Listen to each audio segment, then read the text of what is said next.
I was in real estate for probably about 9 months before I found you. Hadn't done a deal, hadn't done really anything. I stumbled across you on Facebook actually. It was during COVID, so it was a Facebook ad I saw yours. And then I got retargeted by your ads. I thought this guy's good. And so I responded to it. And then I had a sales call with your guys, and the rest is history. So I got on board there. I was on a team. I quit that shortly after joining your coaching and started my own team and went from there.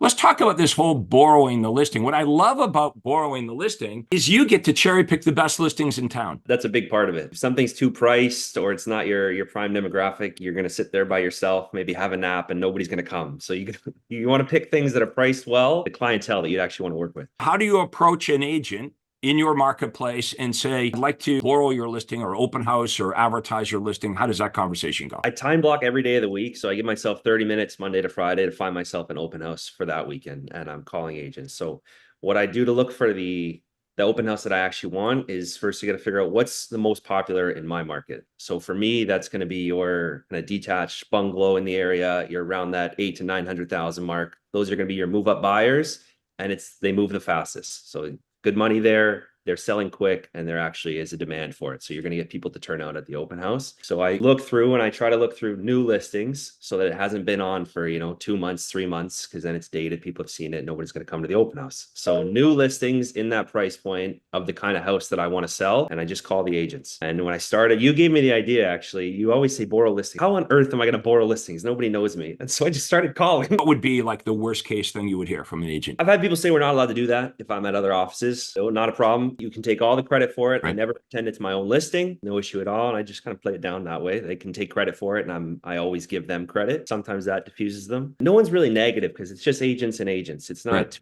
cold calling somebody off the street. We're professional. We're peers in a way. So I don't get anything really negative. It's just a simple, I don't think they're comfortable with that. What do they really say when you're calling an agent that's open to it? How does that go? Sometimes they're confused what I mean by market the property. Right. When I say I want to put it on Facebook Marketplace, they don't really understand what I mean by that. So I explain that a little bit, and I explain how much success we've had with it and what that entails. How I get the photos, I borrow them from their listing on what they publicly posted. So a lot of the calls, it's explaining in a little bit more detail what we actually do, and then explaining what we do at the open house. So we'll touch on that in a little bit, but I have a full plan for the open house. How does your service differ from the service or offers of other agents that you compete with? So too often people, when they come to your open house, they marry you to the property. And so if the property's not a good fit for them, then you never hear from them again because they think you're trying to sell that house. And so that's why I stress as much as possible. I don't even talk about the house that I'm in, so that I'm not associated with that house. I'm associated with being a helpful real estate advisor. That's a writer downer. You're not there just to sell the house. You're there to sell a house to the buyer. Talk on how you started getting referrals from lawyers, local lawyers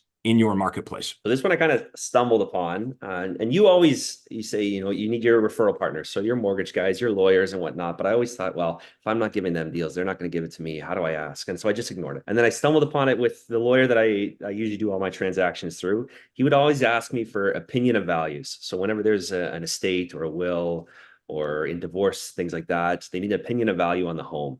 And he needs it quickly, and he can't hound me down. And so it's something I can provide to them that's helpful to them. And so I thought, well, what if other lawyers need this as well? I'm sure they do. It can't just be the one guy. So I stole your letter, but I added a little blurb. I added a guarantee that basically I'll get them a guaranteed same day opinion of value on the home with all my comparable properties and all the homework so that they can use that for their work. In exchange, I'd love to be partners with them, basically earn their trust and work their way up their referral list.